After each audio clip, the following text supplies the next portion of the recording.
everyone. Welcome back to another episode of Tiny Bubbles over here on Silent Podcast, where we are anything but silent. We are recapping episode 6 of The Mole. I am joined, as always, by my co-host JD, and Hello. this episode special guest. I almost said this week, but we have 3 special guests this week. So sorry, Naomi, you're not this week's special guest. You're just this hour's special guest. But we are joined by Silent Podcasters. Yeah, it is true. You do have full capital on Friday. Thank you. But we're joined by fellow Silent Podcaster, Naomi. Naomi, welcome to the show. I am the mole. Hey guys, how's it going? Can I tell you, I miss that so much. I miss the and I am the mole. I love the little intros that they used to do. So I'm sad we don't have them, but I'm so happy to be here in a universe where the mole is back. You know what I mean? 100%. Yeah, absolutely. I mean, that's basically been anywhere between, I would say, between watching the episodes and podcasting about them, 15-ish of JD and my hours of our week last week. So we're happy to be in this universe. I'm not complaining about it. Hey. Me neither. I legit sent JD a message and I'm sad, maybe empty that we aren't podcasting tonight about the mole after we finished all the episodes last week. I can't lie. This week felt kind of empty without the mole to podcast about. Yeah. It's hard. And I'm glad you guys you struggle a lot for us. You know what I mean? So I thank you. Do it out of love. We're literally not complaining. I love it. So, Naomi, we know that you're a mole fan, but tell us about it. When did you get into the mole? How are you an OG? Did you pick it up later like JD is? What's your deal? Like a lot of really gorgeous hot people, I only started watching the mole recently. And I started watching the Anderson Cooper series, right? I was really bored up at my parents' house. I dropped off. I was like, oh, let me watch it again. Let me pick up on it. It's coming back. I should watch The Mole. It's not on Netflix anymore. And I was like, oh, shoot. But the Celebrity Mole was. And so now I am the Celebrity Mole's biggest fan because I had a fantastic time watching 2 seasons of the Celebrity Mole on Netflix. And I really just felt like, I'm sure The Mole is great in how it was happening, but there's something about the Celebrity Mole that's goofy and fun while also being kind of a serious concept. And I'm also familiar with a lot of the live reality games that make the mole. And it always seems like a really great time. And I think it's a perfect TV format. You know how they end the circle with all those cutoffs and it's always oh, who's gonna get blocked? The mole is so much more built for that tension, that exciting cutoff, cut to the next episode. And so I'm really glad that Netflix is sort of running away with the format and the style. Yeah, I actually watched the whole Celebrity Mole, the first season, in one night this week because I was so empty from not having any mole to talk about or watch. So I watched the first one with Michael Boatman, who I named my dog after, his Spin City character, Carter. R.I.P. Carter. Michael Boatman fan. I was a Carter fan more than anything from the TV show Spin City. But yeah, I remember when he was on back when it originally aired. I'm like, oh, I love this guy. Well, at least his character in Spin City. But Stephen Baldwin, Corbin, whatever his name is, he's very intense. You got Kathy, you got Eric Von Den, Frederic. It was straight comedy. I was laughing through so much of that season watching it. It holds up well. Sans a few comments.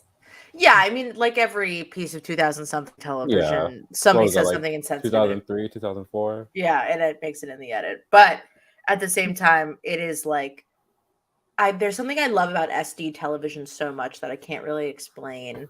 But I am obsessed. JD, have you watched The Celebrity Mole? Not recently, no. So all the references I try to get in passing, but I definitely have to revisit it.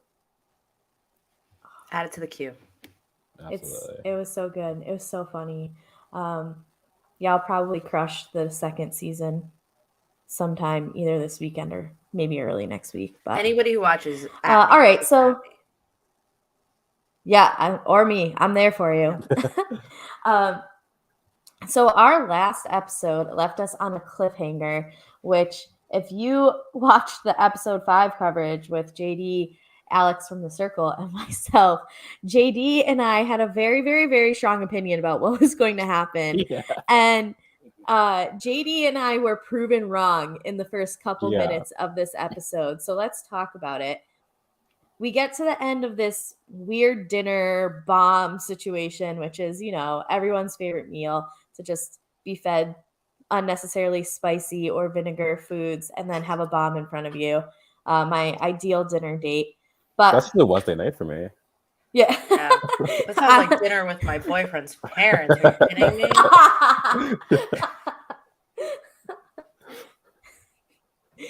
Okay, I need a second. That was good. I was about to make like a Hinge profile joke or something, but yours was way better. All right, so it gets down to Will and Joy, and we know like goody two shoes will never lie. He just wants to. That could be his slogan. Will never lie.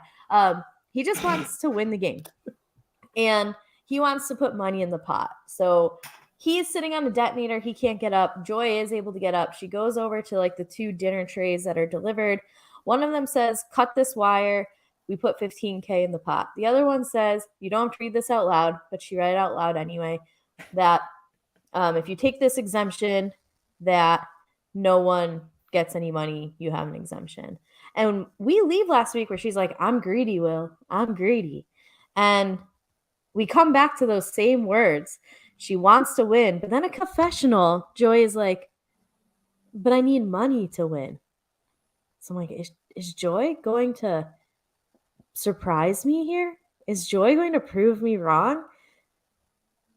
Joy proved me wrong. I was shocked. Yeah, absolutely shocked by Joy's decision. I didn't believe that it was happening until we actually see Joy with the clippers in her hand. Yeah.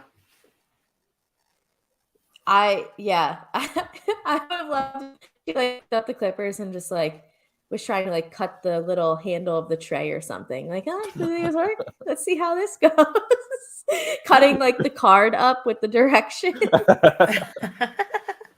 But no, Joy goes in and cuts the wire. Naomi, what did you think of this decision?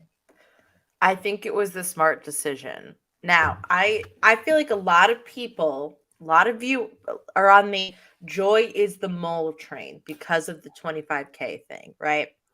I don't believe it. I think Joy is not the mole. I think that Joy is somebody who legitimately was nervous in the start of the game and wanted the exemption and made a bad call.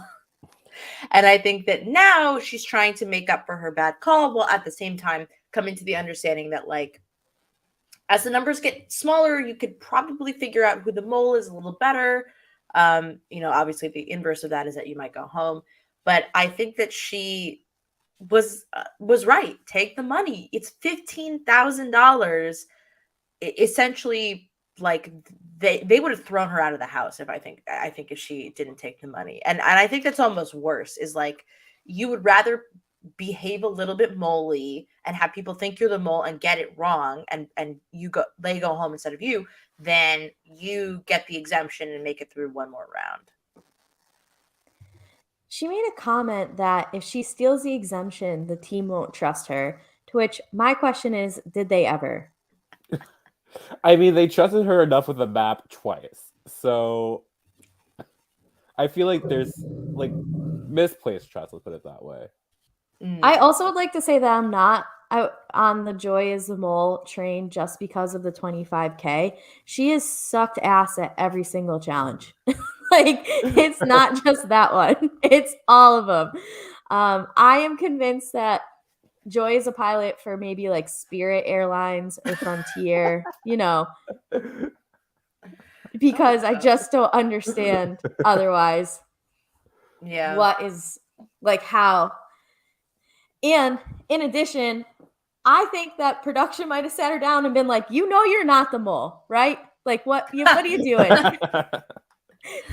Although, like, again, she like has good instinct. She totally clocked that Greg would take the information. You know what I mean? Like, I think that while there is something to be said about like what the hell is Joy doing, like she does have good instincts. And again, like we'll get into who my top two mole suspects are this episode, but I certainly think that Joy taking the money was actually the right choice for her, and not just because she survives the next the next elimination round, but I think it's a sign of like, hey guys, I'm only 10K in debt now, so don't be so mad at me. Like, yeah, I do agree that this was the smarter decision, because even if Joy is the mole, this is, and I think Will says it immediately after the fact, it's a great way of covering your tracks.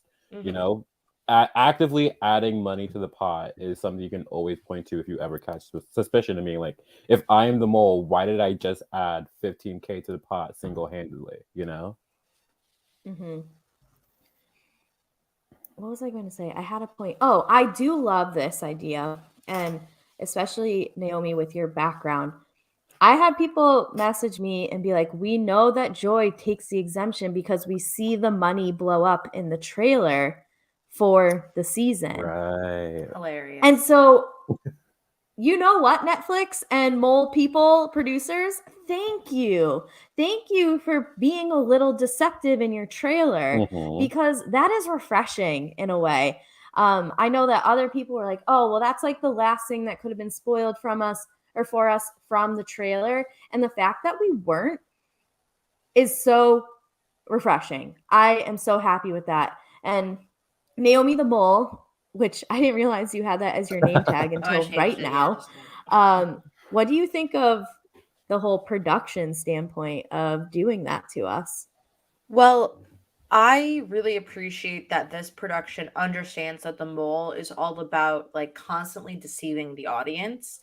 And so that's a great example of, yeah, if you're going to have a bomb, have it go off and then trick people into having it go up. You know, like Survivor, I feel like sometimes doesn't care. Big Brother, I think, doesn't care sometimes about like revealing a spoiler in the episode or in like a preview, sort of giving things away. Although or it is general racism. Sorry, that's a Big Brother shot. Go ahead.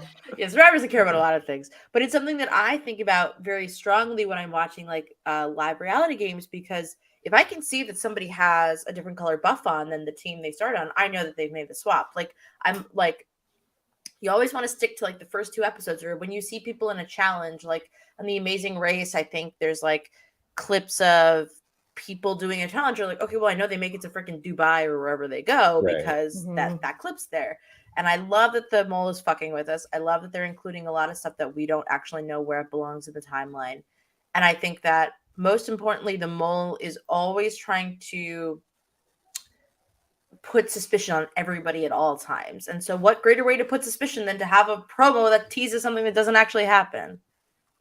Yeah, I think it shows that the showrunners are like fully into like the entire ethos of the show, where they're willing to, you know, take on sort of like the meta of just deception across both the cast and the audience. So I was really happy with that. I didn't even remember about the bomb going off in a trailer. So hearing about it now, I'm like, absolutely, I agree. I love this decision.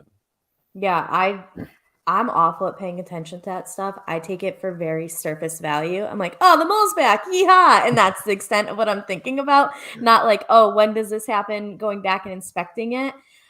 So I do think, and I agree with you, JD, the producers know who their audience is, which also makes me hope that some of these like intense clues that I've seen online might also be decoys, because they know that people at home are looking for pictures, for codes, for mole is 4 letters, so it's the fourth person introduced, like that type of stuff, because we've seen it all before.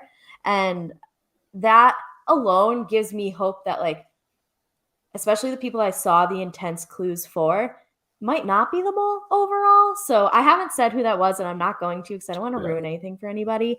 Because I'm still not even set that person is the mole. But anyway, I do want to bring up a comment before we move on from this. Elijah was like, Yes, this made me laugh so hard on the line. Joy's suddenly good at challenges, which is absolutely correct. Like, girl can eat fucking straight wasabi and not blink an eye, but God forbid you put a map in front of her. She just doesn't know what's going on. You have to staple the exemption on the back of the map. I think that'll fix it. Yeah, although I have to say, Joy does sometimes suck hard at challenges. I was very surprised that for all the talk of her being really afraid of heights, that she didn't pull a move of like, I'm too scared, I can't do this, I don't want to do this. Because if she is the mole, I think that's an easy out, right? I'm scared of heights, I'm nervous. Don't let me continue on. But on the other hand, I think that it shows that she is like willing to try and like put in effort. She has sucked in some challenges, but I've never seen her as somebody who is like skirting, putting in effort, like I think some others do. And I'm rooting for her. I can't let them take my joy away. Joy is a queen. Yeah, I absolutely agree, and I would be kind of sad if it's Will who figures out the narrative of the mole and that who is telling it to us, just because I don't want to root for Will. I feel like I hate the term casuals for fans because I think it's a-okay to just enjoy a show and not like have a Bible about it that you read before you go to bed. Like, it is okay to be that way. But to me, Will is just the person that like it's easy to root for because he wants to win so badly, and it just like ignores good gameplay. So I just don't want Will to be the one that if it is Joy and he's got Joy figured out to a T of like, she was so moley, now she's not, and she has to be the mole because she's covering. Like, I'll just be so mad if he's right and he ends up winning this because he's right, even though I've been saying Joy is the mole since literally the plane showed up in episode 1. The opening shot was a plane. Joy's a pilot. She is. Wow. Put the pieces together. Wake up, America. Exactly. I've been preaching this literally since the first episode. So, well, I was gonna say that I think I agree with you that I would be disappointed if Will was the narrator. Oh Jesus, Nate's not wrong. Will is the person the Survivor Facebook group would all root for. Yeah. Nate's gonna be on here tomorrow night. He's recapping episode 8 with us.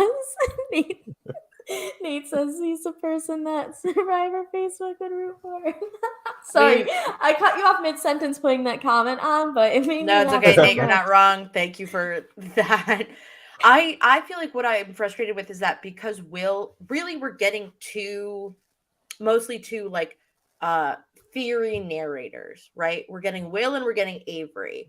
And I think that it would frustrate me if Will is the correct narrator.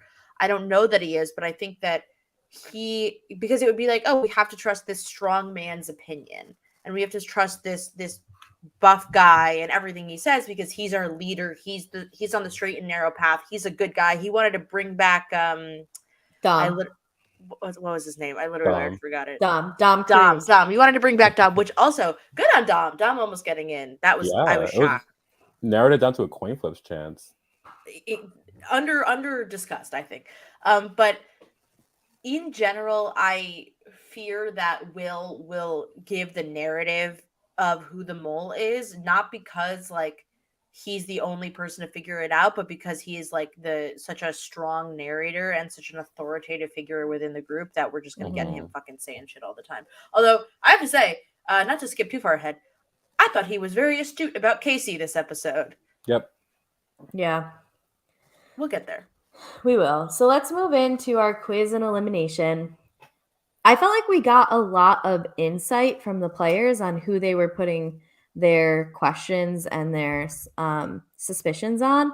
So I'll quickly go through that, and then we can talk about anything that might have surprised you or think is worth discussing. So we have Greg saying that Kasi knocked the bag the mail bag to the ground. The mole can be Kasi. He seems pretty strong on that, as we see throughout the episode. Pranav says that his list of suspicious... I taught 2 classes today. They were 4 hours each. I cannot speak. This is a great night to do a podcast. By the end of the second class, I'm like, I don't even know what language I'm talking. All right, let's try again. Pranav says that his list of suspicious players this week now includes Avery. Avery has kept some info to herself and has increased her suspicions on Jacob. Jacob still thinks that Joy is the mole and that she's working to add money to the pot since she has been so obvious. So Jacob and Will share some similar thoughts on Joy. And that was the insight that we got. Anything stand out or is surprising to you about what any of them said while they were taking their quiz, Naomi? Well, I don't know about. So JD and I played a Genius game together, and it was one of the funnest experiences of my darn little life. But I think I was coming into thinking about the mole too strategically, too mathematically, and I think that's a bit of the genius brain. Because in my head, I was thinking about the Pranav theory, which is like spread your answers out amongst 2 to 3 people so that the likelihood is that you've guessed enough answers to be right. And that's how I think I would approach the game. But when you think about it, like if you don't know who you're really targeting, it can send you home. And so I was like, oh, I'm on Pranav's side. That didn't go well. But I after this episode, I am actually like a lot more. Well, first of all, I'm really rooting for Greg, Team Greg. But I can't get over like some of the things that some people have done, and I still don't trust Avery yet. Like Avery, I know she's crying because she's she sent Pranav home, but like I don't trust her. I think she's like could be like a false narrator. You know what I mean? The show has got me spinning in circles. Is all I can say, Kari. But JD, what would be your mole quiz taking strategy? Okay, so there's 7 people left in the game at this point, right? So Which means we get to cast them on Celebrity Mole. True. We get to do that crossover. Sorry, didn't mean to interrupt you. Go ahead. No, very good. So I think at this point I would have 1 or 2 suspects, probably 2 suspects, and be splitting my answers between the 2 of them. Because I feel like it's 20 questions, 10 questions correct. If I am right in saying it's one of the 2, should be enough to keep me in the game, and it'll give me a lot of valuable information as to who the mole actually is. Given that I stay and that I perform as I sort of anticipate. We get that Pranav was spreading, but we don't really know on who, which I'm interested to find out. We also find out that Will is spreading his answers. We know that he has suspicion on Joy, and the camera also cuts to Casey and Kossie taking their quiz when Will discusses who he's spreading his answers on. So perhaps we have a lot of people continuing to spread their answers between 2 or 3 people. I feel like with the numbers dwindling, the time to sort of narrow in is approaching. And if people don't start locking in their sort of mole picks, it could be detrimental for them moving forward. Yeah, good point. Catherine cried after executions in season 1 because they also called them executions and not eliminations. So we've softened up on the vernacular here. Which bring it back. Honestly, yeah. Alex Magnus is gonna shoot you in the back of the head outside on that walk. Like, bring it back. So thank you, Elijah, for reminding us that Catherine cried, Avery cried, Pranav was a lawyer, but he's gone. So there goes that suspicion. Now, when they announced that Pranav was gone, when I say that, I audibly gasped. It was, I was shocked. I was absolutely shocked. And what the point you're making, JD, of he might have been doing too much splitting too late in the game. I really think that at this point, like, you have to be down to 2. You really can't be guessing that 3/7 of the cast is the mole, because 2/7 is still decent enough probability that would be my guess with what happened with Pranav. I would hope that he didn't put questions on Avery, but I don't know. Avery did cry. Catherine did cry. Is Avery the mole? It's definitely possible. Like, I am not convinced off of anyone not being the mole at this point. Like, even Will.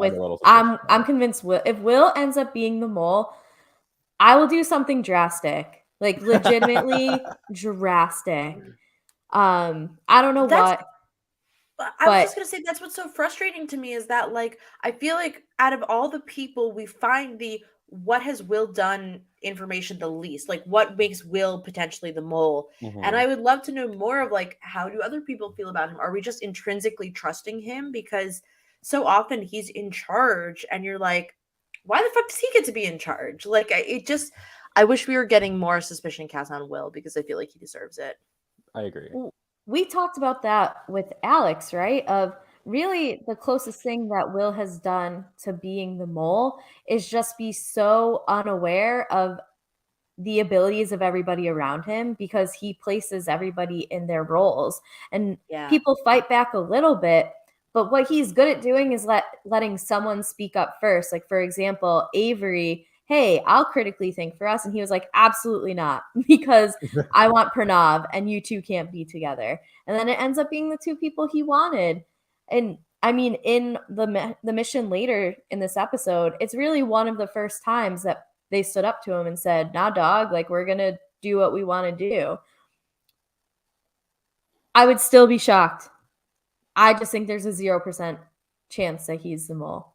I do feel like Will is sort of plateauing in his like capacity to provide for the team, so to speak, Mm. because we saw him like being very aggressive towards earning money for the pot in the beginning. I feel like as and this could be like a side effect of, we kind of talked about how the game was changing when Joy took the 25K out when Dom got eliminated. Maybe that could be sort of how that's sort of reflected on Will, or Will could be the mole and he's just building a case for himself to go back to if people start suspecting him to be the mole. I think that's a really good point because I also think that at first it was like, oh shit, we're broke. Oh shit, we're broke. Oh my God, we need money. And now we've evolved into this place where we're not so broke, but also you really, really, really want to be sure. I liked what Greg did this episode, and I know that Will is doing it Mm-hmm. as well. Is you want to be watching the people that you think are the mole to gain more information about what they are doing and how they're behaving. And Will is somebody where it's like, well, he's been acting quite normal this whole time. So if we can get him the fuck out of here, like, let's do it because there's no reason to suspect he's the mole. And therefore, if we eliminate this person, I will have more time with the people that I can. Like, Yeah. I like that these players are because at first I was worried because it was a lot of, young, hip people who have hot Instagram profiles, right? And Mm-hmm. I was worried that they wouldn't be strategic, but when they didn't choose to let Dom back in, when they have been very cutthroat about like earning money versus actually getting information, it makes the mole so much more dynamic. And I don't know how you feel, Carrie, because I feel like the celebrity mole was a lot of like, we didn't get the money. Oh man. And like this is so much more about what the mole actually is, which is like information is just as valuable as money. Mm-hmm. No, I absolutely agree. And I had mentioned in a previous podcast, I really felt that Joy changed the trajectory of the season Mm-hmm. by taking 25K out of the pot, not just losing them, like not winning them 25K. She successfully removed that much money to keep herself safe for one round. And with that, I think that was the eye opening, oh shit, this is literally every man for themselves. And Mm-hmm. we saw Avery start hiding information from Pranav after that. The two amigos, like how everybody, as soon as exemption comes up, you can just tell like there is tension in every which way. Yeah, absolutely. I think this cast, especially when you compare it to like Kathy Griffin, Stephen Baldwin, and crew of Celebrity Legends. Mole, is out here to play to win. And it seems less like the amount of money matters and more so winning matters. Yeah. If you walk away with 50K or however much they have right now, that's 50K you didn't have before. Like Mm-hmm. at a certain I like that they're prioritizing winning. Which is why I am so consistently impressed with Avery as like a character. I'm both suspicious of her and I admire her strategy. And I kind of am like, is she telling me the truth in these confessionals. And I think it's like, it is a genius casting choice, honestly, to cast like a professional gamer. Like, good for them, because my hot take is I think Avery is the best casting of this season. I haven't even began to thought about that. It's you know, if not Avery, then definitely Joy. Yeah, but Joy. I think, I think Joy's Avery in a league of her own, well-rounded. As and Greg, I love Greg so much. Greg's a little schemer, but Avery's like the perfect, like, what's my job? I'm a gamer. Like, how am I behaving? I'm making alliances, and then my alliance goes home. Like, it's a great kind of mixing. And I really just I'm appreciating her as like a TV character, you know. I agree. Yeah, especially for a game like The Mole, where the expectation is you are narrating what you're doing. I imagine people who are good Twitch streamers are going to be good at this. That is what they're doing. There you go, Kari. All the time. Yeah. You bring up a great point. I do have to bring up a little bit of an issue I had with Casey's logic and reasoning here, which is her saying, why is Avery still here but Pranav isn't, if they're sharing their information, which move aside the fact that Avery isn't sharing all the information. I just wanted to say something along the lines of like, because there's only one person eliminated at a time. Yeah, I mean, what do you mean? Why is she still here? It could be very possible that there was a good overlap between who Pranav and Avery were putting their answers on, and they were both wrong, and Pranav just took the quiz closer. Yeah. Oh, I love that about The Mole too, right? Like, it can literally just be you got one question wrong. It can be that you got the exemption. It can be whatever. But like, to say like, that's why, okay, Miss Casey, Miss Casey's also one of my suspects. She definitely moved up this episode. Taking her sweet ass time on everything, saying random shit that doesn't matter. Like, who are you, Casey? What are you contributing to this moment right now? Nothing but Mole. That's my hot take. I feel like Casey is just kind of on the third wave of people who have recognized, oh, it's not the worst idea for people to think that I'm the mole. Yeah. Where we had, I mean, there's potentially, if Joy isn't the mole, I think she definitely strong-armed that decision at the beginning and ran with it for a while. And then we had Avery be like, oh, let me throw the oxygen tank. Let me miss the dinghy. And then I think Casey is now like in this third wave. Like, she's realized what has been happening. Let's see if I can bring some suspicion onto me. And I don't know. Do you think Kazi's doing the same thing? I don't know. It frustrates me because Kazi isn't getting to control her own narrative. Yeah. So she's not saying, I dropped the bag. But I think Kazi's also in some ways, I'm fascinated by Kazi as a character, because I think that maybe what the preview, because we don't, and no fucking spoilers in the chat, but the preview seems to indicate that Kasi takes the exemption.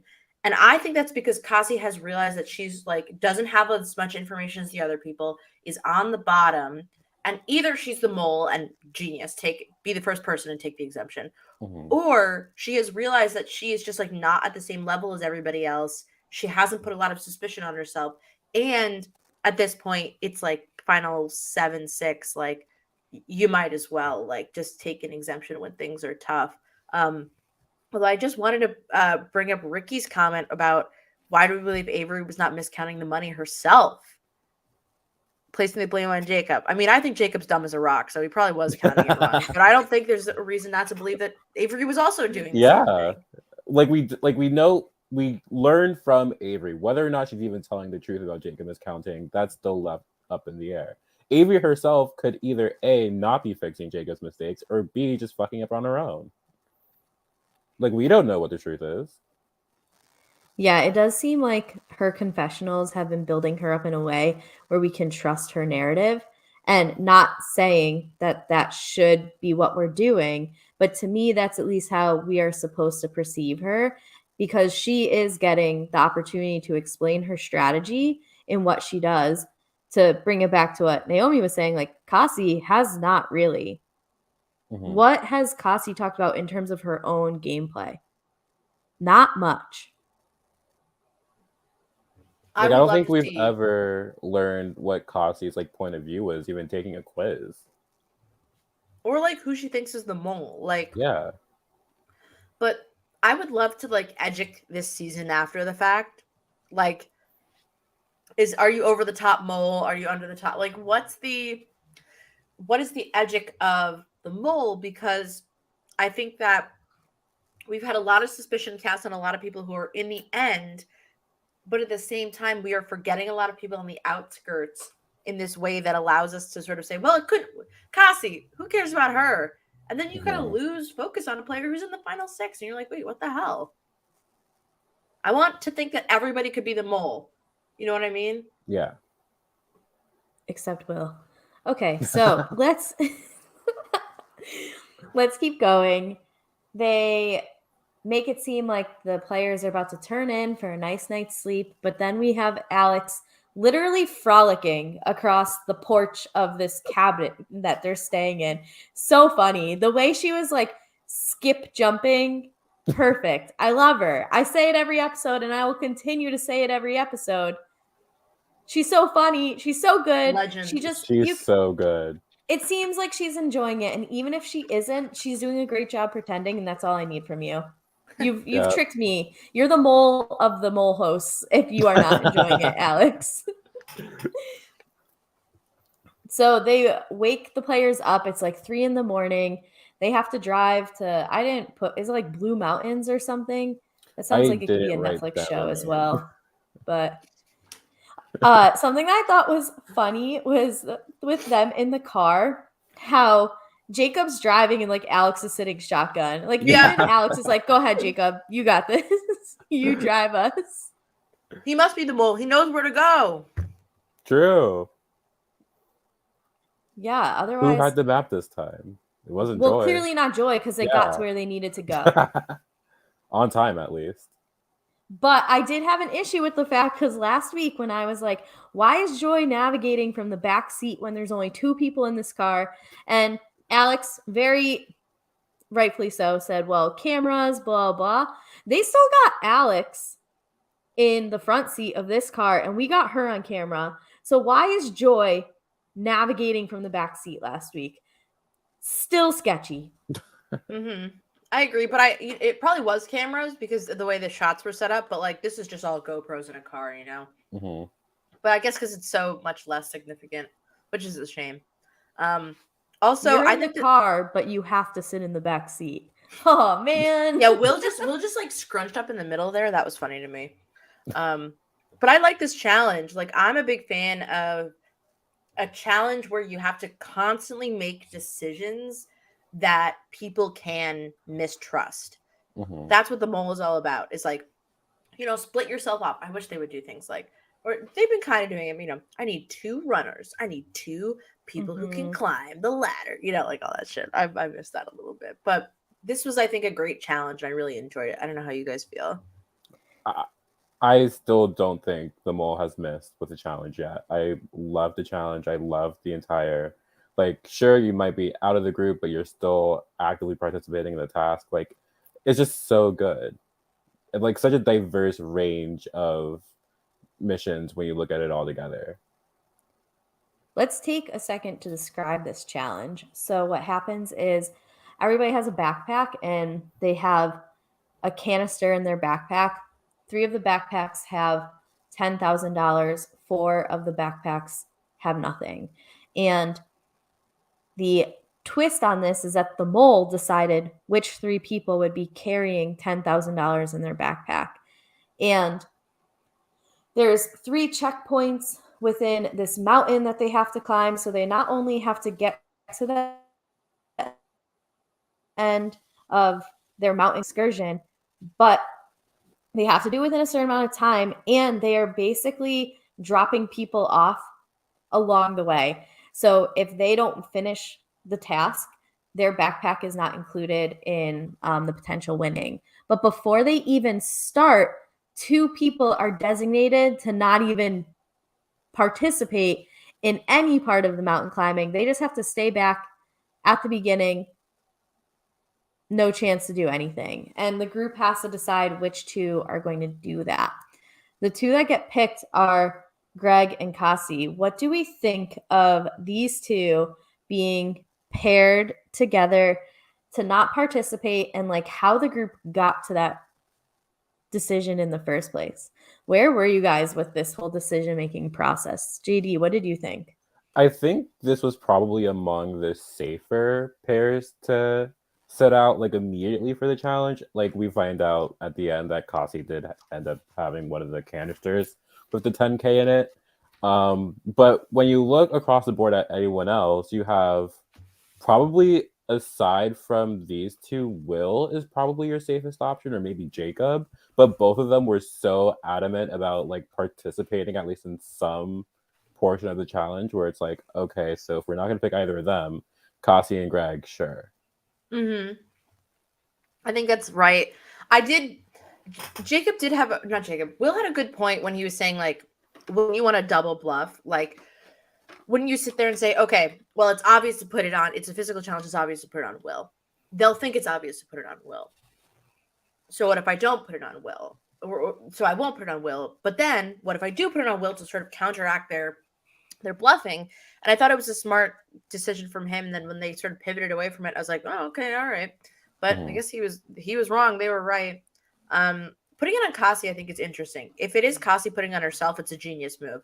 If it's somebody else putting it on Kasi, I think that's great, because Kasi doesn't really speak up for herself in these situations, does she? She never really says anything to support her own viewpoint. And so she's really easy to relegate to like, and you don't go. Yeah, this isn't the first time that we're hearing that Kasi will just go where the team asks her to. So yeah, that makes total sense.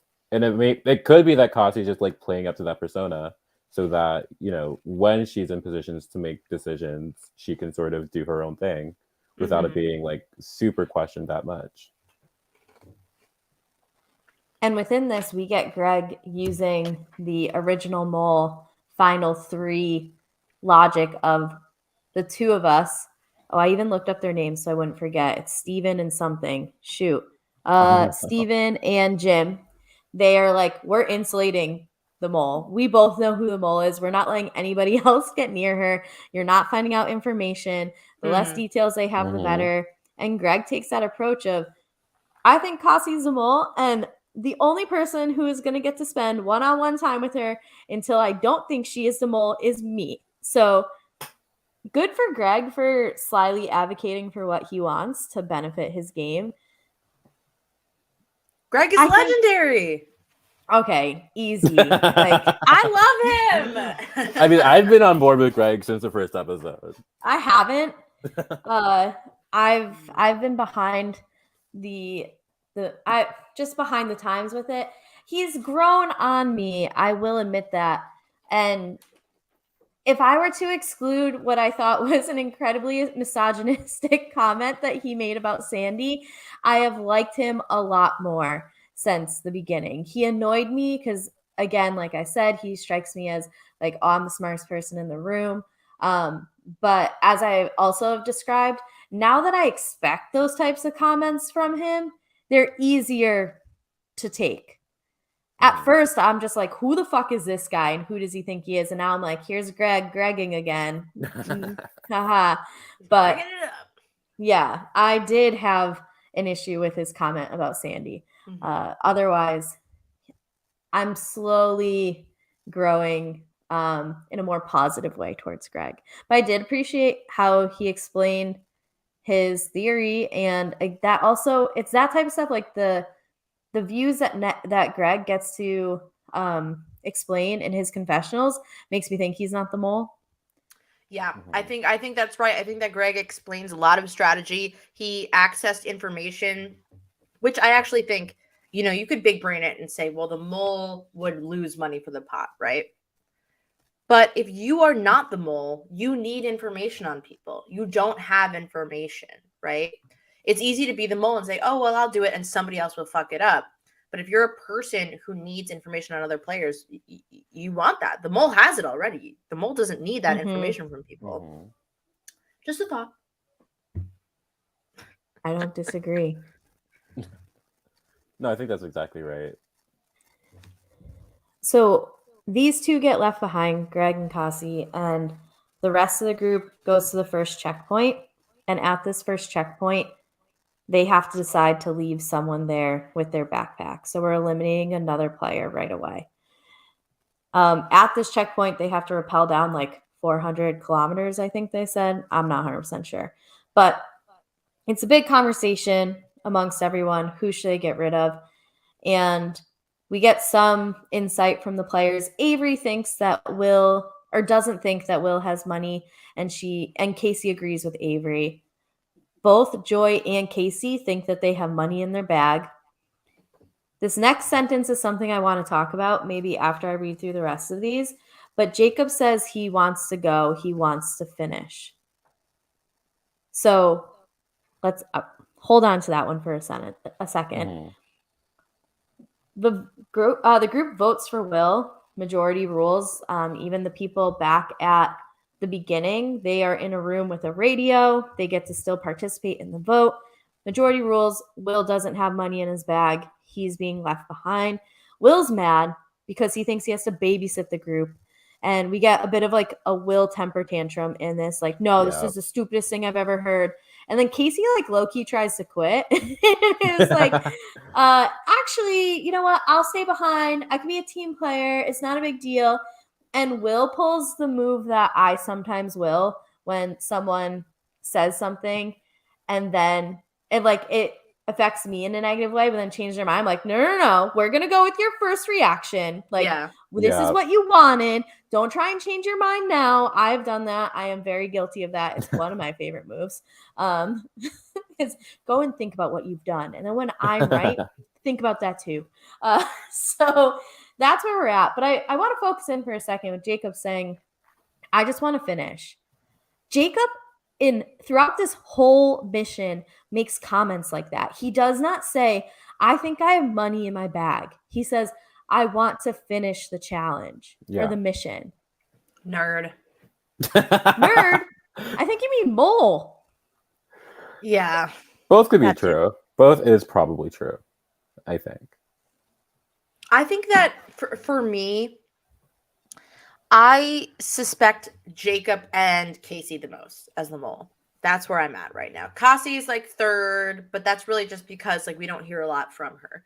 Mm-hmm. But Jacob, I think Jacob loves to be like, well, Joy was giving me bad directions. Girl, you had your foot on the pedal. Drive slower. Like, what are you doing? Like, I'm going to miss a turn. Okay, slow down. Like, I think that Jacob is so annoying. It's so annoying to have a character like Jacob be the mole potentially because it's just like, oh, this guy's so boring. But at the same time, I think that he is doing these funny elements of like, why the fuck do you need to finish the challenge, Jacob? Like, get out of here. Yeah. It's so, especially this challenge where like, you are at the end. Like, you saw everything finish at the end anyway. So like, you didn't need to be there the whole time, sir. Yeah, it's either a case of Jacob is just doing moley behavior or Jacob is just being a complete idiot. It's either or. Like, Jacob is forgetting the game that he's trying to play. Yep. I just think it's weird wording with everyone saying like, no, I think I have money in my bag. I just want to finish, and not to fast forward too far, but Jacob finishes and he doesn't have money in his bag. So it's just the wording of it to me was just very sketchy throughout. Yeah, it was definitely suspicious. Yeah. To say the least. I feel like there's a great comment that was saying that I think the mole would have, Elijah said, I think the mole putting money in their own bag is the easiest way to sabotage. And I think this is true, which is why I think Casey is the mole. Because as Will was pointing out, Casey's taking her sweet ass time. And some of this could be editing, but I have to assume that they don't run the countdown clock that close to the finish, right? Like, they are finishing a lot of these challenges in very, very tight windows. For example, like the challenge they lost by like 5 seconds.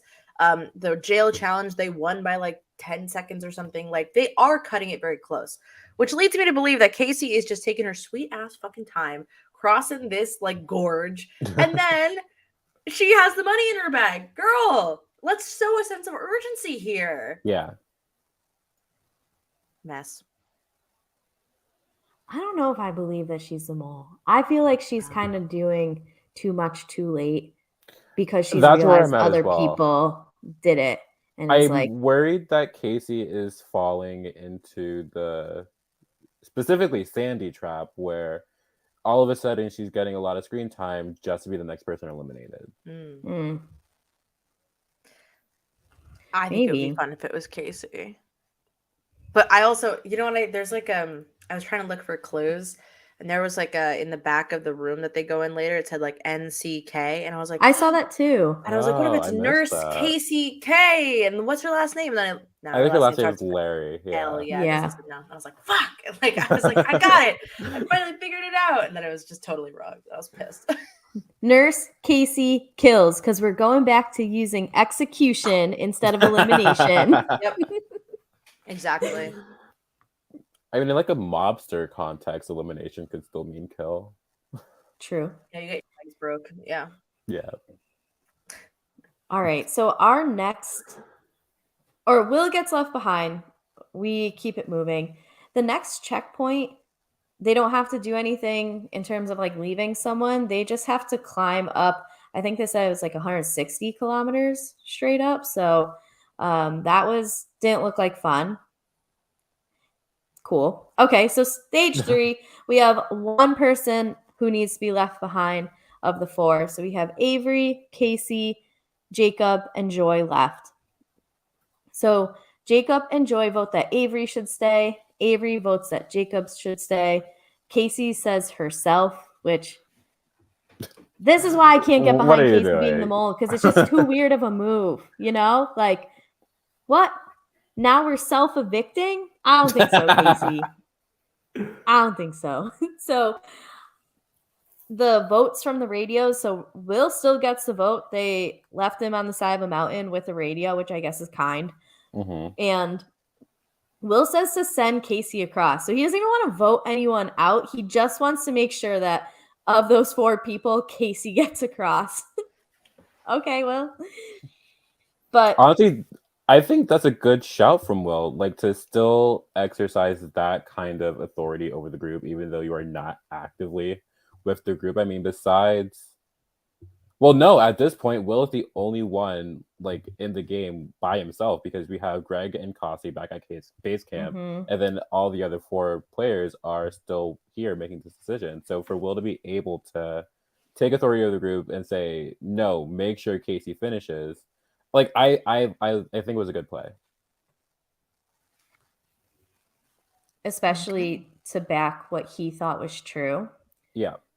Another Will comment why I don't think that he's the mole is because, as we've mentioned, he's taken command on a lot of the role placing for people, and he never gets any backlash, both privately or publicly, where, for example, Joy being yelled at by Avery when she takes the exemption, and just like one instance I'm thinking of like, here's a decision, we're seeing the backlash to it.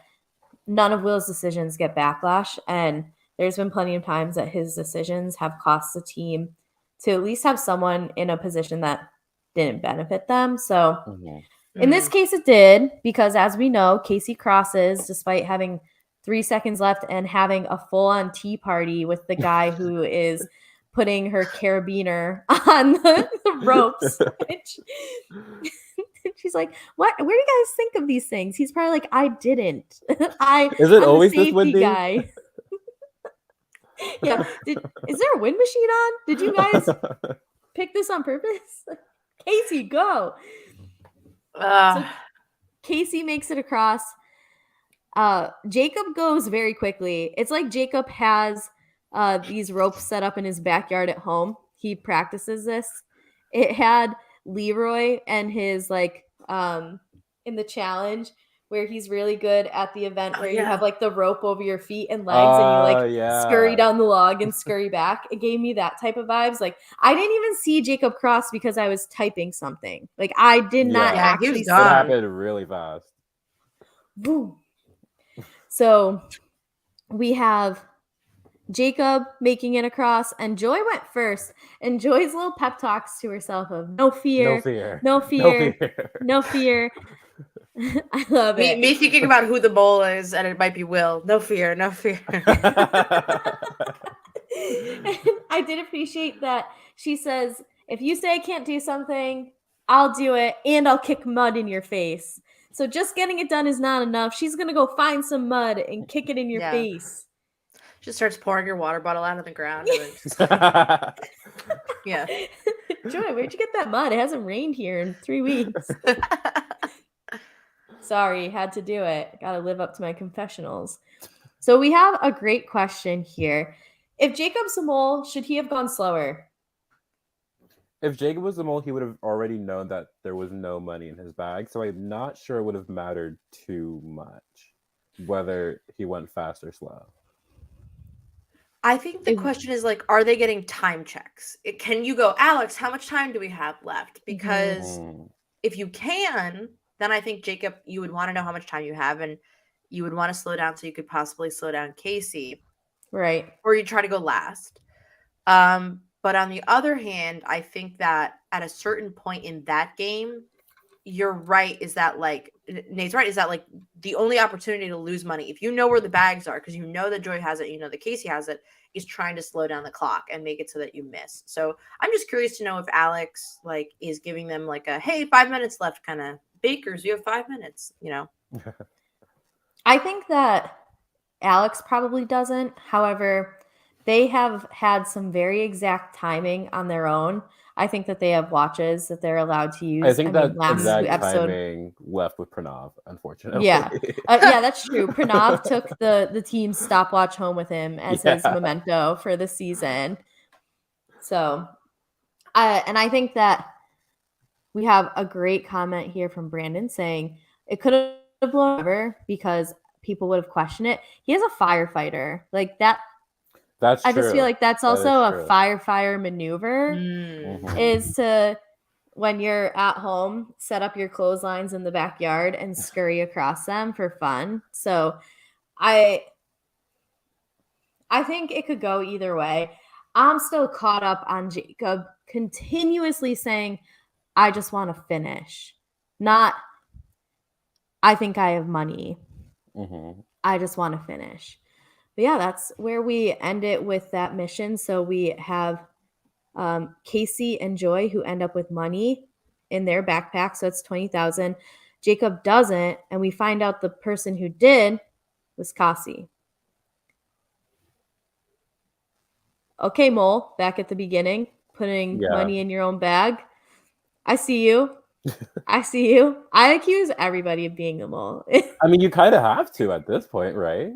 Like, I feel like most, like everyone besides like Will is actively doing things to draw some kind of suspicion onto themselves. So like even Kasi having the third bag, like the mole could have planted it on Kasi, or Kasi could have planted it on herself. Like I'm still struggling to decide which of the two is true.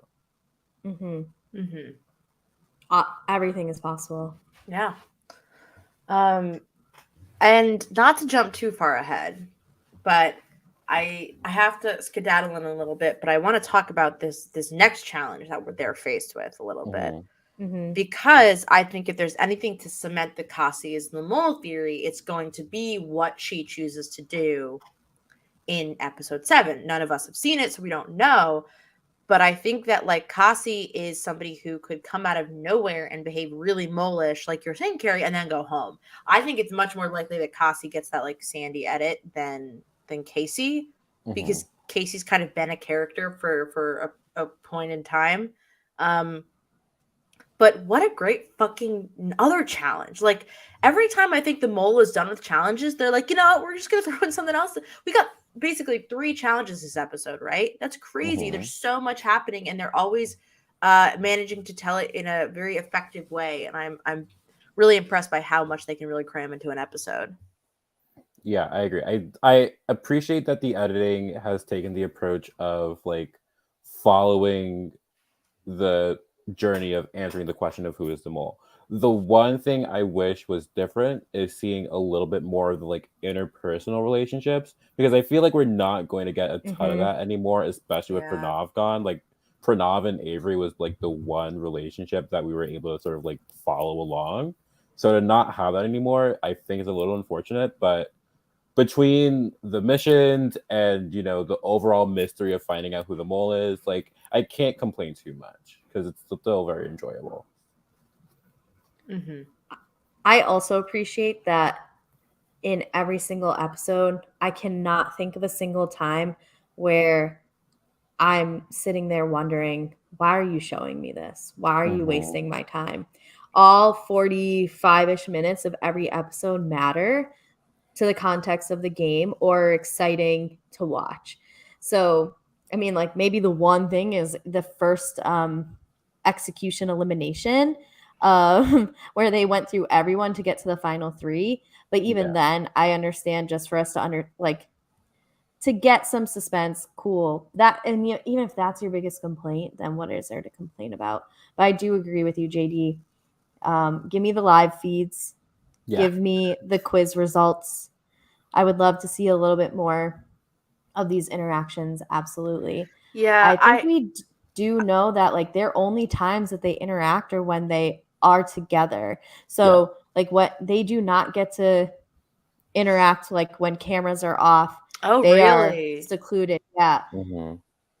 So like when lights are out, there's no I don't know why I think of like the Bachelorette season when Sean snuck into Caitlin's room and might have gotten a little something from Caitlin, like behind the scenes, and producers knew about it, but they knew it'd be good TV. Like we got none of that happening here. When they are apart, they are apart.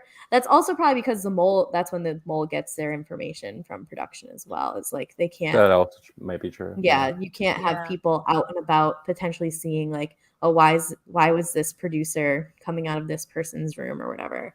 So I also think that that's what I miss the dinners that they would do, like and I feel like that's a great part of the game is like, okay, let's sit down and just kind of talk about things. Like, how are you guys doing? Like, I do wish we were getting a little bit more personality outside of just the suspicion content, like you guys are both saying. I think we got a little bit of it. I'd love some storylines to build up. I'd love to hear about Joy being a pilot, being a mom. I'd love to hear about like everybody's families or whatever. And I feel like we're missing that just a teensy bit, and I would like it. I'm looking up now. How long is an episode? I think it's around 45 minutes. That's what I thought. And I was thinking like, oh, if we just add an extra 10 to 15 in. Yeah, make it an hour. It could be that perfect balance. And it wouldn't be too much. So if you're listening, Netflix people, these are free ideas. My Venmo is the same as the username in my window. So let's talk about this challenge that Naomi brought up. We've got, which I think either Nate or Elijah, if you want to mention it, because I think I read this in our chat, that we saw this challenge in season 5 of The Mole before. I think it was season 5, yeah. Okay, cool. So this is a challenge we've seen where everybody is chained together and the group has to decide one by one who is going to go up to this cage that is within the chain's distance away to get the key and unlock themselves. The cage only opens up for a minute, and this happens once every 10 minutes. So there's basically 10 minutes to decide who's going to get this opportunity, and they have to decide within the minute of what they're going to do. But sorry, quick interruption. Elijah's comment is nice to see this mission in a good season. So the little twist to this is that there's also an exemption in the cage. And so if the person that you voted to go up and get the exemption takes it, that ends the challenge there. And everybody who is still chained up has to sleep like on these summer camp thick mattresses on the floor with pillowcases or pillows, basically pillowcases, not even pillows. They're sleeping like with pillowcases as pillows. Just not a good night's sleep. If everybody gets out and doesn't take the exemption, then they're adding $20K to the pot. Big money. Big money, no whammies. I mean, it is like I thought the same thing. It's one of those situations where you're like, great, this is the perfect balance of like, this is difficult, but it can be done in an hour, right? 6 people, 10 minutes each. You can get it done.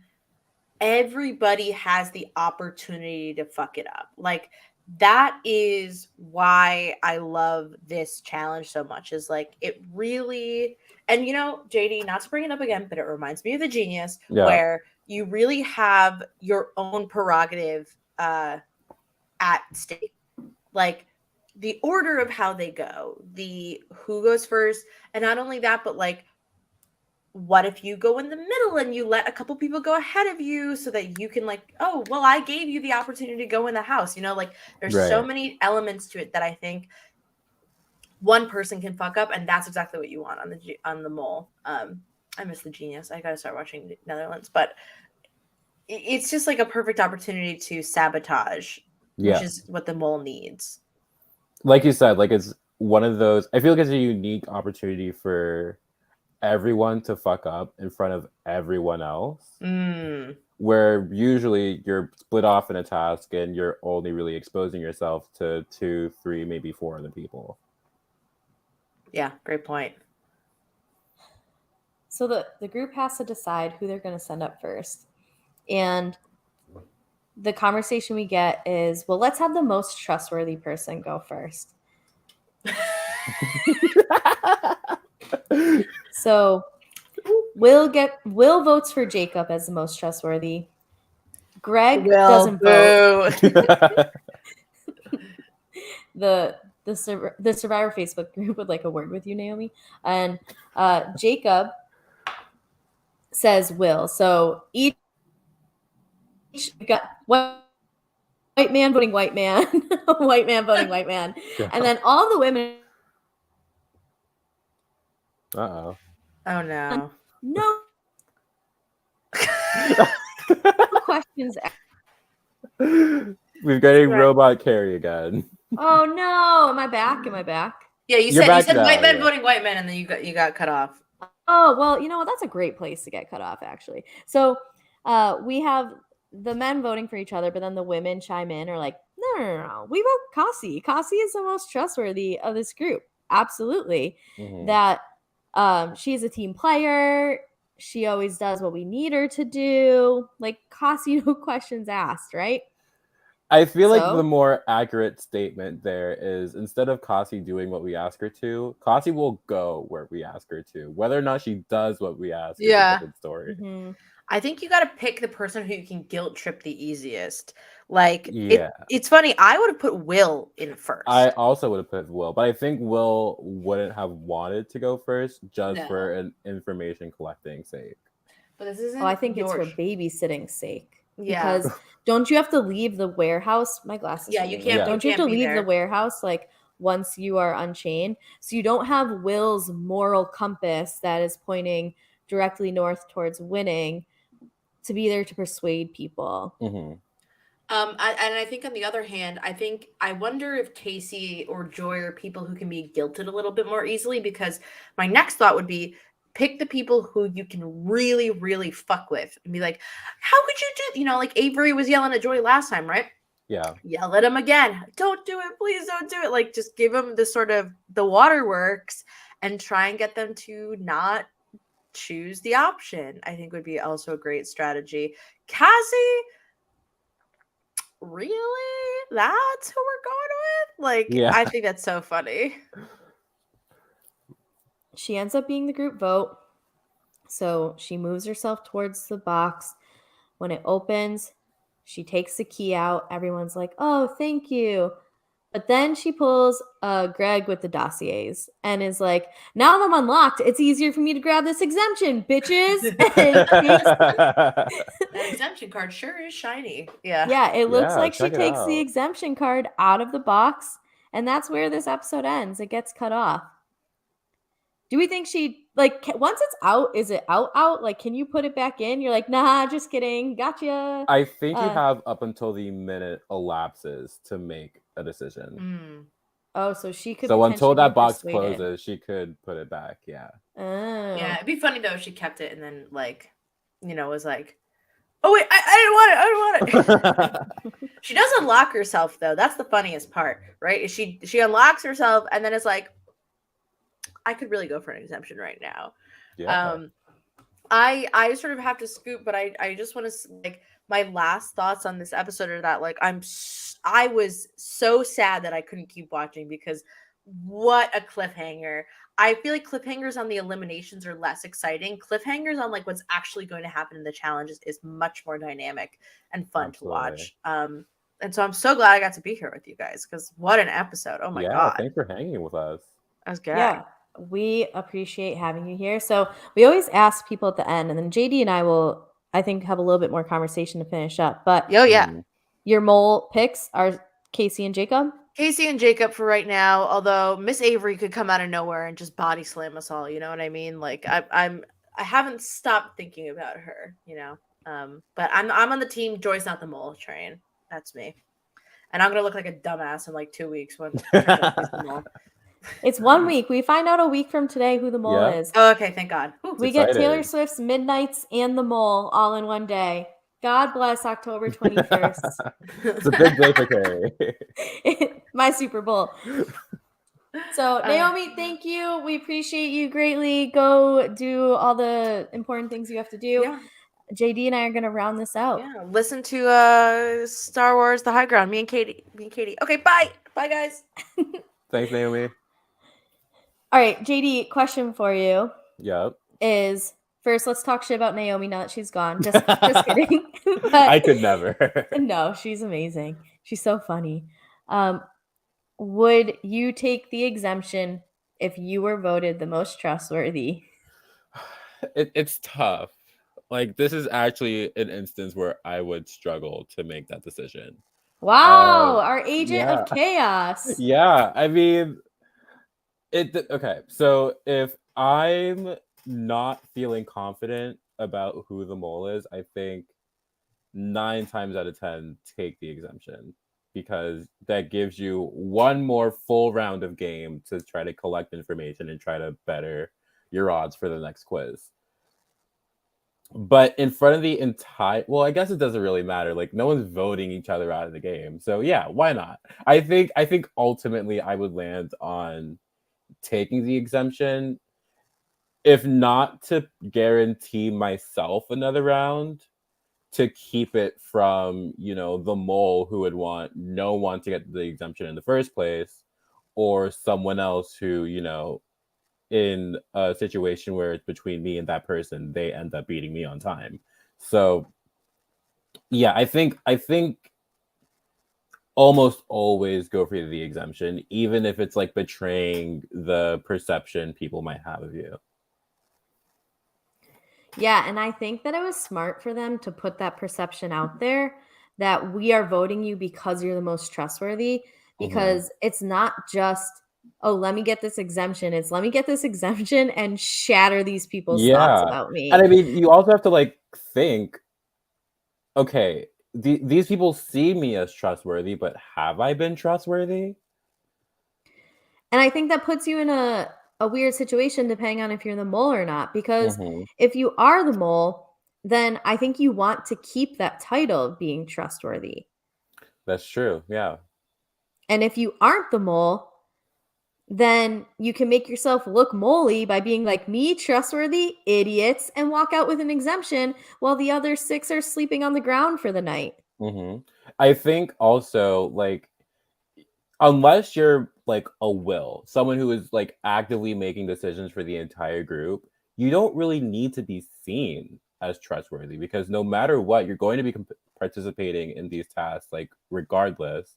So like, you're not sort of like, I don't think, especially someone like Kasi, who isn't making any big decisions either for herself or the group, it isn't that big a deal to just say, okay, I'm going to take this because, you know, what's the worst that's going to happen to me? You're not going to listen to me when I have something to say. That's already not happening that often. So yeah, I think ultimately if Kasi takes the exemption, it's a smart move for her, regardless of whether or not she's the mole.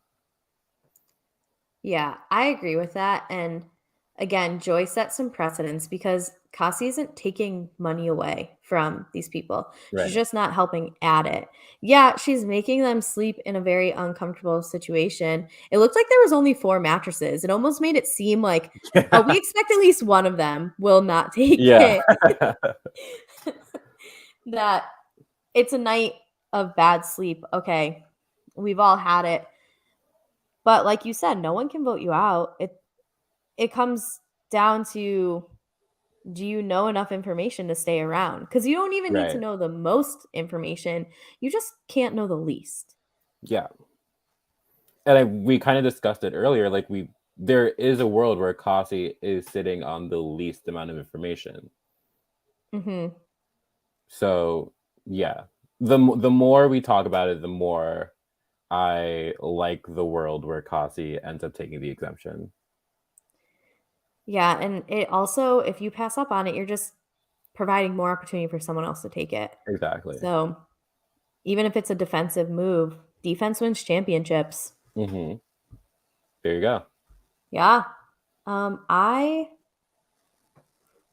don't know if I have anything else to say about this episode. Do you? There is one line from Will that I don't think really is super consequential. I just found it funny. While the group was deciding who to first sit out in the mountaineering challenge, the idea of Will sitting out gets brought up because a lot of the group thinks that he doesn't have money in his bag. Will cuts in with a confessional about people doubting him in physical challenges. I would just like to ask when has that ever happened? Who has ever doubted Will in anything physical? It was I just a haven't. weird line. Yeah, no, I agree with you. I mean, he ran 7 miles the day before. Yeah, like Well, I guess he ran 6 and biked 1. He did his own little biathlon, but no, again, if Will ends up being the mole, I will be in utter disbelief. I just can't see it happening. Now, my thing is, I don't want Will to win just because I think it's not that he expects to win, but he carries out himself in a way where, like, I don't want to say he's already won either. It's just the way he goes about it. yeah, and Where I see, I know what you mean. It's kind of like a grind mentality thing, I feel like, with Will, where it's like, okay, if I work hard enough, I deserve the things that happen to me. Like I deserved that exemption when we talk about the start of the episode with him and Joy. I deserve this money for the pot. Like I deserve to win this money because of how much I've contributed to it. I definitely think that's like a prevailing mindset in Will's head. That's such a good description. I'm glad you said it because I definitely wouldn't have gotten there with my own words. I'll just be kind of disappointed if he wins, I think. I'll be Because a little underwhelmed if yeah. Will wins. But I don't know if anything is leaning that way. I mean, we could be set up for like a very great like Will runner up at it of our hero came so close. Yeah. But and honestly, so I far, I feel like I would prefer that storyline than Will winning outright. Yeah. Well, if you're listening to this, sorry. Have fun on Too Hot to Handle or whatever show you end up being on after this. So, all right, JD, we got to stop at 3 and go to 2. We're at the point where we have to narrow it down to 2. Who are your top 2 moles? I'm sticking with the 2 I feel like I've been saying most often. Number 1, Jacob. I feel like this is just another episode where Jacob hasn't done a lot. Like when you really look at it, I mean, sure, he made it to the end with no money. That's, putting out what could have been another 10K. Yeah, I mean, the bank heist mission, we could be able to rely on Avery, and Jacob was indeed, making little slip ups here and there, whether or not they were intentional. I think still left to be determined. But yeah, I mean, from the beginning, there hasn't been a ton of like blatant sabotage from Jacob. I think that trend is still continuing for the most part. And yeah, I mean, everything, I would be the least surprised, let's say, if Jacob was the mole. We talk about who we feel the most surprised by. We bring up Will. I bring up Casey personally. I still am not super convinced that Casey is likely to be the mole. So my second pick, there was a plan in episode 1. I have to stick to it. I have to stick to the world. I have to commit to the world where Joy is the mole. I feel like the evidence is all out there. I don't have to really speak on it. Sure, she's adding money to the pot now, but how I kind of talk about Will plateauing, I feel like Joy is kind of increasing her efforts to the group to try to throw people off during the mid game. We hear, I think, from Avery that the mid game is the hardest part. So the mole trying to play mind games on a whole new level during this point in the game, like, it could be a good play. Like, I'm not totally convinced that Joy isn't the mole just because she's now adding money to the pot.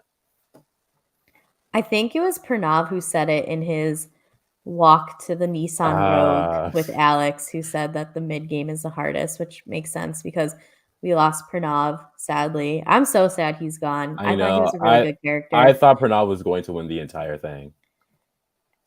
And that's Katie, who's going to be on with us tomorrow for episode 7. She tweeted, like, it doesn't matter who goes. I'm disappointed no matter what because this cast is so good, and I can definitely get behind that. But Pranav hit a little bit harder than some other ones would have. That's for sure. I agree.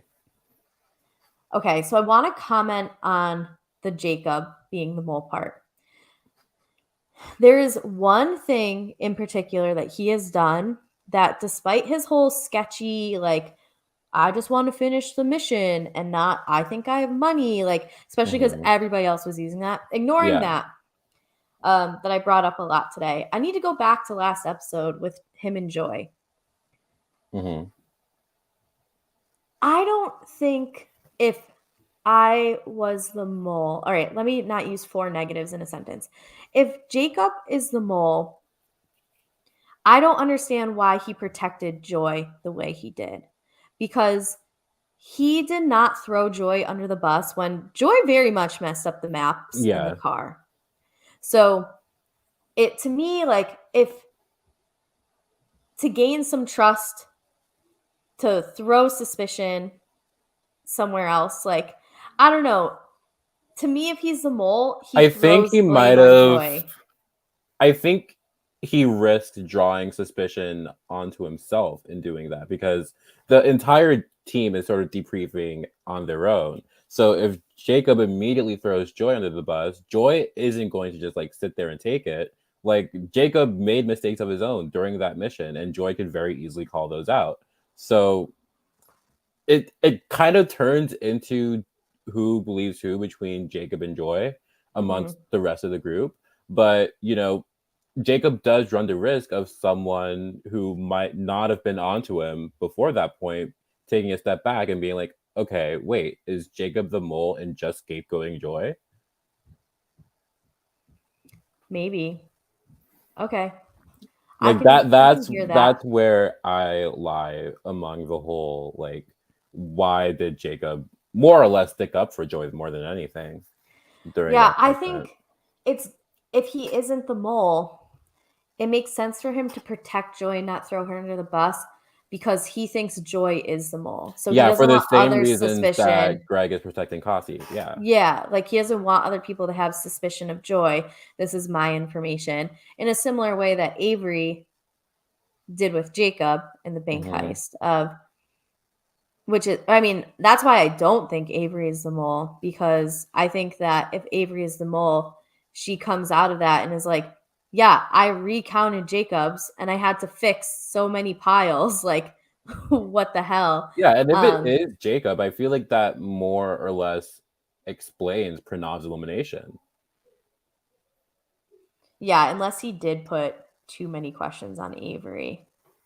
I don't think he put. I mean, we have nothing to go off of here as far as like how much people are spreading their answers. But I think Pranav maybe put 2 or 3 questions at most on Avery. I also I feel like Pranav more later than everyone has been just playing the odds still. So perhaps he was still just playing the odds and targeting, a couple of questions towards a certain person. Well, even if you're playing the odds and 2 of your 3 guesses of who the mole are wrong, you have more wrong than someone who is 1 of 2 getting it wrong. You know what I mean? That is true, yeah. Whether, I guess it doesn't really matter how he split them because it caused him to leave. But yeah, I don't know. I'm not 100% convinced on Jacob, despite the fact that I sat here for 30 minutes saying, this is what you did today. I have to go still with Joy as my number 1, mostly because I'm stubborn and difficult. Yeah. These are the kind things that my mom says about me. I tweeted flat out that Joy is the mole. I can't go back on that now. Yeah, that's exactly it. Like, anyone who's listened to every single podcast, if I were to come here, our 5th episode of it, and be like, actually, you know what? I would have been more likely to back off my Joy as the mole pick if she had taken this exemption. Because yeah, that would then make me be like, all right, what? But I agree that, okay, I've done this once, doing again. She's picking it up. I'm afraid, but I'm not letting it stop me, that type of thing. Like, I can't forget what she did in the first 5 episodes. We cannot let one episode let us just completely like what Joy away. does here does not outweigh all of last week. It's literally half of the season. Yeah. We cannot let one episode let us think that, okay, you know what, Joy? I forgive you. I won't. I have to stick with it. So Joy is my number 1. And then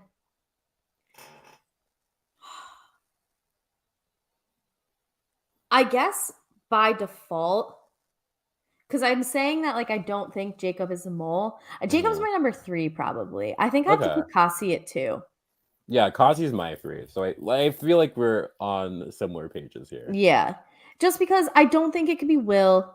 I really don't think it's Casey, because I think she's just, like, picking up on the let me attract negative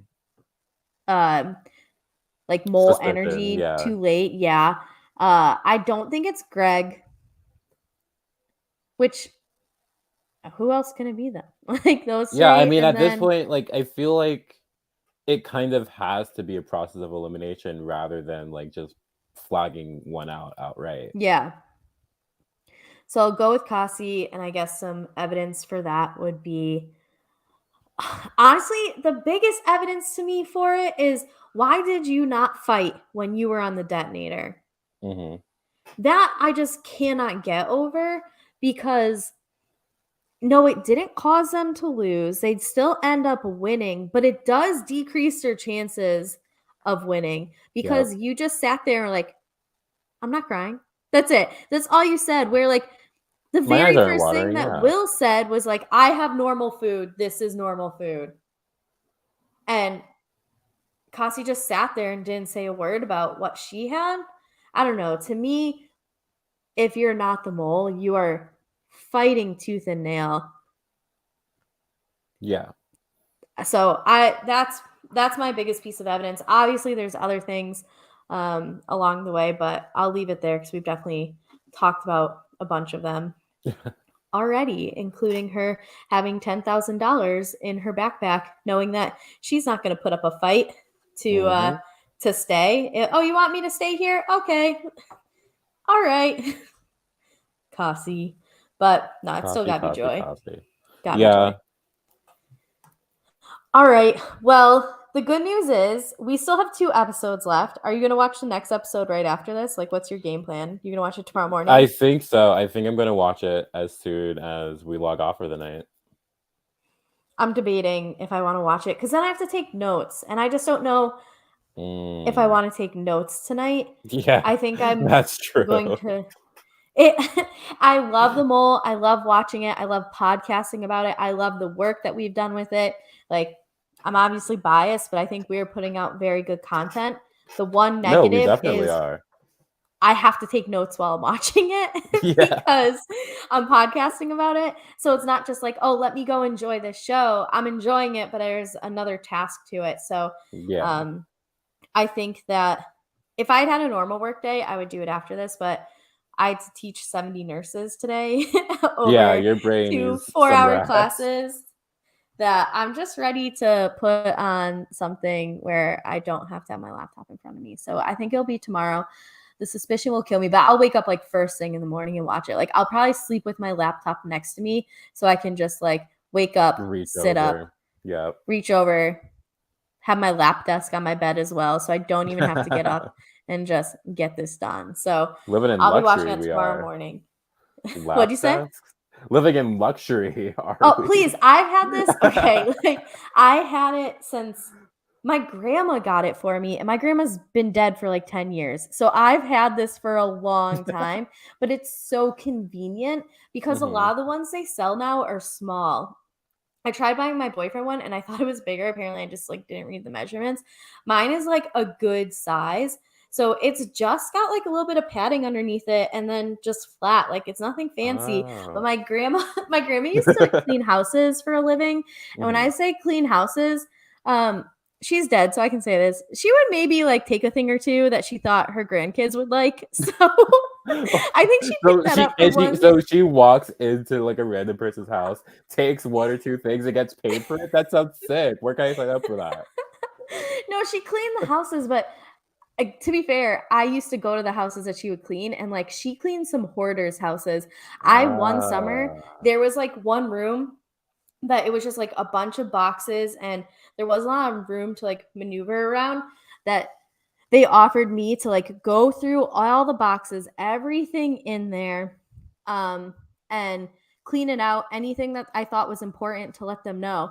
I found an envelope for a phone bill that needed to be paid with over $500 cash in it. Whoa. So I was like, hey, I found this. And they're like, you know what? You can have it. We wouldn't have known if you had taken it. And I was like, okay, cool. And I was a senior in high school, so I'm like $500. $500. I was like, make it rain. We out here. All for like a long distance phone bill that they didn't pay after the person passed away or whatever. So anyway, this lap desk is not anything fancy. It is old. My grandma probably took it from one of the houses that she cleaned that were like hoarders, but I still have it. It still does what I need it to, and it's going to help me take notes tomorrow morning on episode 7 of The Mole. Yeah. So tomorrow at 4 p.m. Eastern, if you like watching this live and contributing, as you can see, we throw comments on here. We love interacting with you. We're going to have episode 7 coverage, and that's going to be with Katie from Silent Podcast, where she's basically like my podcasting partner in crime. We do Real Housewives together. We've done TJ Hates Quitters for the challenge together. We did Real World Homecoming together. So I love podcasting with Katie. I'm excited to have her on. I think this is her first Mole series she's ever watched. So it's exciting to get like a fresh set of eyes and opinions on it because all the guests we've had so far have had past experience with the Mole. Yeah. So I look forward to it. Yeah, it'll be a nice different perspective. And then we are going to keep it going tomorrow night. We're going to have Nate, who's been in the YouTube comments, providing hilarious commentary both tonight and other live podcasts as well.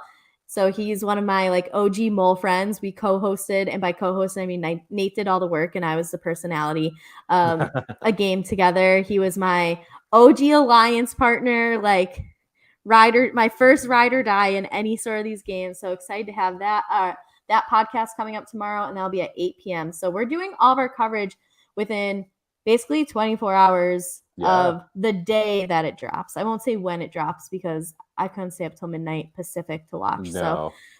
So we want to get you this. I was asleep by 12 my time. Yeah, I'm old. I cannot stay up. I stay up at 5:40 or 5:30 to teach this morning. So absolutely not. So, but we want to get you that coverage quickly so that you can listen to it when you want to, whether it's quickly or overtime, whatever.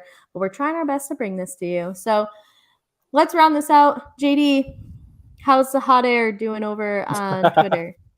She's steaming. Yeah. Follow me on Twitter if you like all the words that came out of my mouth tonight. Similar, maybe up to your discretion. That's Dead Crush, DEADCRSH. No U, no other vowel in the word crush. All one word. Yeah, I mean, if you like my opinions about the mole here, I'll be tweeting about that on my little account. I also tweet about Survivor. I also tweet about other things that are of varying relevancy at any given moment.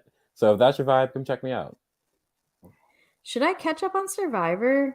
Spoiler I've been alert, enjoying this season. I've been enjoying this season so far. It's 4 straight women who've been voted out. That's true. But someone, I forget who, made a really good point that I'm hoping a trend continues of that. So far, the only other 2 seasons that have had the first 4 boots be women have been like a very good kind of chaotic season of Survivor. So I'm still hopeful. What are the other 2 seasons? Exile Island and Gabon, I believe. I don't know why I asked like I can identify Survivor seasons by their fucking title. That was such a stupid question to ask you. I guess I'll have to look them up later. Okay. Definitely worth checking out at least once. I'm going to watch the challenge before I watch that. I'm going to watch the rest of this week's D'Amelio show before I watch that. Do you have a podcast about the D'Amelio show? Honestly, if there was one person who wanted to talk with me about it, I would consider doing it. I just don't know if I can monologue about it. I think today was the first time I heard that. I mean, I barely know who the D'Amelios are. And I say that as like a Gen Z active TikTok user. Mm-hmm. Like for some reason, these people have just completely slipped my radar, let alone finding out that they have a show. I'm just like, what is going on? I can tell you what's going on in podcast form. I won't though. So anyway, I'm KGD26 on the social media platforms. However, full transparency, if you try to follow me on Instagram and we don't have any mutuals, I don't accept you. So sorry if you're a stranger. DM me first. And if you really want to follow me on Instagram, it's really just like my dog, which I mean, he's great. He's very Nitro cute. Is so worth yeah, it's definitely worth the follow, but I'm sorry that that's like the one thing I keep private just because there's still like high schoolers that are adjacent to my life for being a high school teacher that I just feel like they need a little bit more maturity before I can be public in that arena. Not that there's anything. I just like, yeah, I mean, I feel like it's important to set that boundary between teacher and student.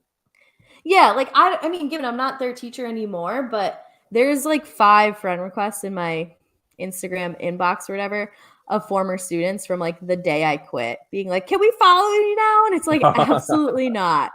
So that's the one that I still keep private, but otherwise follow me. I actually have a very exciting endeavor coming up on TikTok in not this. Tell me more. All right, if you're still listening live to this, like buckle up and I'm pulling the comments up. Here's what I'm getting myself into. So I'm in a group chat of 10 women, including myself, right? Which first of all, I'm not the biggest on group chats. Like literally the only group chats I have are that one and then my like mole one that we check in. So that's it. But one of the girls was like, yeah, so I'm like, I think I'm going to get back into intermittent fasting. And I'm like, yeah, I know I'm actually considering like going back on Weight Watchers just to like feel better about myself, whatever. And someone else is like, yeah, it's cool that like vegetables and fruits are 0 points. And then someone goes, yeah, lean proteins are 0 points as well. And so someone else goes, oh, so could you just like eat only rotisserie chicken and lose weight?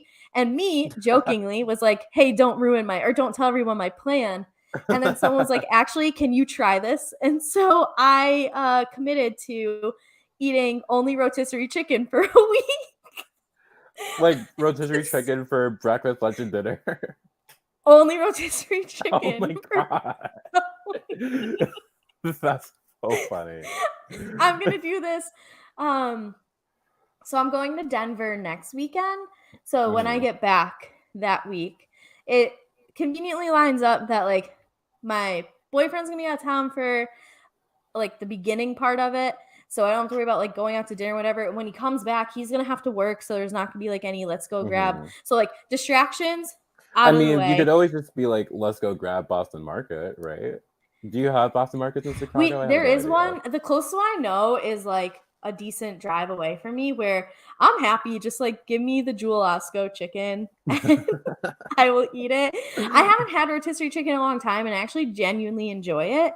I don't know if I'm going to enjoy it on my like personal endeavor of my remix of Super Size Me, like that guy who ate McDonald's for 30 straight days. I'm doing the rotisserie chicken version for a week. 21 straight meals of rotisserie chicken. Yeah. So I'm going to document it on TikTok. Okay. And just so people can follow along because I'm a moron who will do anything for the bit. And that's what's going to happen. We love that about you. Yeah, thank you.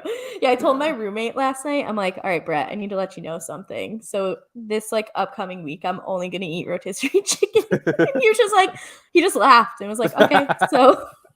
I mean, what other reaction is there to have to that? A question it maybe. I don't know. I mean, yeah, like why? I feel like I explained. I gave like the same story that I gave you. So we had the reason behind it, like didn't ask any questions. So yeah, follow me on TikTok in the next week because that content's gonna come hot and heavy real soon. Okay, what's the style you're using for your TikToks? Like how are you? Like, what's the filming approach here? Well, naturally, I have to start with the trend. One thing about me, and then just imagine me rapping like this is why I'm eating rotisserie chicken for a week. I feel like that's the move. I think you gotta rap. I couldn't do it. I swipe up through those ones at this point just because I can't even hear them anymore. So many people are so bad at like staying on the beat. It's so ridiculously off. I know me. I wouldn't be able to. So I think it'll just be like straight up vlog documentary. Like, here it is. I'm not going to tell you my starting weight, but I can give you like, we're at 0 right now. And then I'll give you the like plus minus as we go. Update. I'm not going to make people watch me eat, but I can even like document. You're not going to do like a mukbang thing? No, that's not me. It's not me. But I'll make sure, I mean, I think I'm a relatively funny person, but I think I'm at my funniest when I'm making fun of myself and or others. And there's no way I'm not just going to like shit on my own life for this whole week during it. So that's where we're at. It's like a roast battle, but it's a chicken roast battle. That's what we're going to call it. It's chicken roast battle. So there's still 8 people listening to this live. You guys, we appreciate what are you doing? What are you doing? Yeah, so anyway, that's what I'm going to be doing on social media coming up soon. Follow along for the ride. But in terms of silent podcasts, here's what's coming up. We told you about our 2 podcasts for Tiny Bubbles, the Mole podcast tomorrow. In addition, Katie and I are going to have to fit in some coverage of the challenge, which had its first episode on Wednesday. We were told by Naomi before we started recording that it was actually a pretty good first episode in the grand scheme of the challenge. So there was a little bit different than what we're used to. So we'll have some coverage of that. We'll talk about Real Housewives, which I don't know if the video I saw was true, but like there might have been a fight between a former Real Housewife and like some other socialite person at BravoCon today. Like full on hair pulling and shit. So there's that. We'll have the Beverly Hills reunion to talk about. We're going to have Potomac to talk about. We're going to have Salt Lake City to talk about. We're going to have a ton to talk about. So if you are anywhere involved in the Bravo universe, check us out there. But that's all I'm doing over in the podcast world. So that's where we're at. What an episode. I can't believe I admitted to YouTube that I'm only going to eat rotisserie chicken for a week. But here we are. I've committed to it. I've fully committed to it. There's no backing out now. You've put it out there to our audience. Now we are expecting you to follow through.